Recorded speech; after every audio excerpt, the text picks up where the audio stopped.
Hello, hello, hello, dear viewer. You're welcome back to my channel. If this is your first time, I'm so happy to have you here.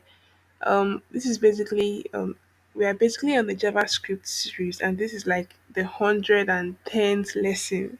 We've gone a very long way. So, if you're interested in learning JavaScript or just improving your JavaScript skills, I encourage you to follow me on this journey.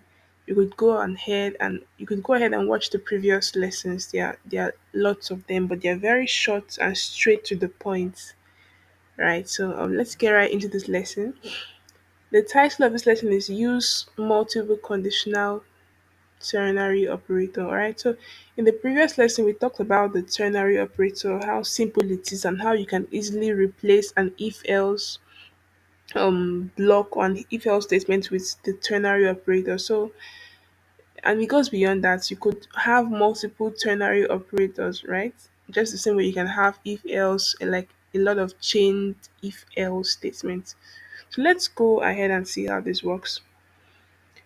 Yeah, the following function uses if else statements to check multiple conditions. So we have if A is equal to B, return A and B are equal, else if A is greater than B, return A is greater, else return B is greater. So we could convert this whole, we could use a term multiple ternary operators to also represent this, right? Um, the above function can be rewritten using multiple conditional operators, and here is what it looks like. So we have return A equals B. Then if this is true, it's going to return A and B are equal. If it's not true, it's going to check again. It's going to put in another condition. Is A and B A greater than B? And if this is true, it's going to return A is greater. If not, it's going to return B is greater. So see how simple it looks. So let's go ahead and jump into the challenge. It is considered Okay, let's look at this.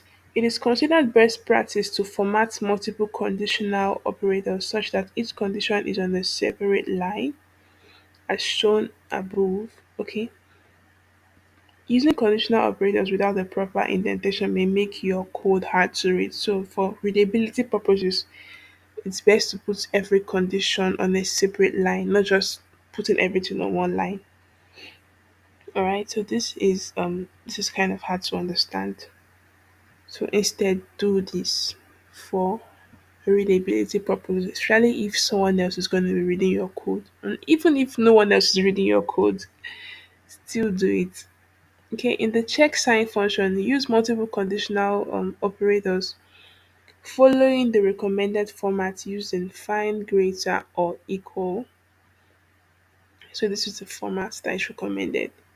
To check if a number is positive, negative, or zero, the function should return positive, negative, or zero.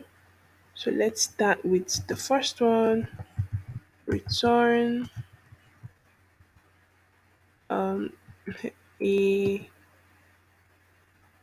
is greater than zero, right? So if a is greater than zero, we should have positive, right? Okay, I'm supposed to have a question mark here, not a colon. Alright, then let's have our colon here. If it's not greater than zero, alright, then we want to check if it's less than zero. Let's put in another condition here, a is less than zero. If it's less than zero, we should have negative, and if it's not, we should have zero.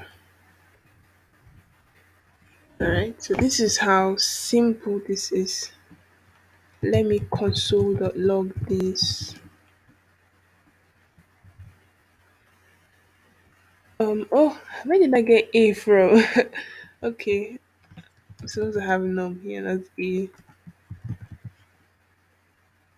So we are right. So positive. So let's have -10, -10, negative, and let's have zero. Zero. So I think we are good to go. Let's go ahead and run this test. Perfect. So thank you so much for watching. I hope you learned something. Don't forget to like, subscribe, and drop a comment. And I'll see you in my next lesson.